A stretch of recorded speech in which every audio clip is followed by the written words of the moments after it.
এই good evening ভাই বন্ধুরা। এখন সময় হয়েছে 5টা 53, 6টা ছুঁই ছুঁই। এখন আমি যাচ্ছি আমার স্কুটির দোকানে, যেখান থেকে স্কুটিটা পারচেস করেছিলাম।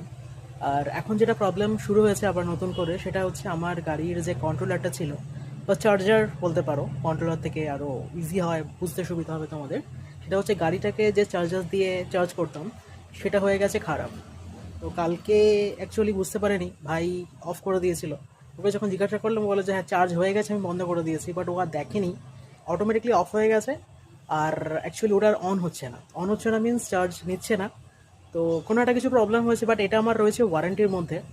তো কাগজপত্র নিয়ে আমি এখন যাব দোকানে, কি বলছে সেটা তোমাদের সঙ্গে শেয়ার করব। চলো দোকানে যাওয়া যাক, অ্যান্ড কি হচ্ছে আগে সবটাই তোমাদের সঙ্গে শেয়ার করবো। ওকে চলো ভাই বন্ধুরা, গাড়িতে ব্যাগটা ঝুলিয়ে নিয়েছি এবং এই ব্যাগের মধ্যেই রয়েছে কন্ট্রোলার, এবং শুধু কন্ট্রোলার নেই, ওয়ারেন্টির যে কাগজটা সেটাও রয়েছে। এদিকে দেখো গাড়ির চার্জ রয়েছে 59 ভোল্ট। ওকে, এই কটা দাগই রয়েছে, এটা যদি শেষ হয়ে যায় গাড়ি আর চলবে না। তার মধ্যে আমাকে কন্ট্রোলারটা নিয়ে আসতে হবে।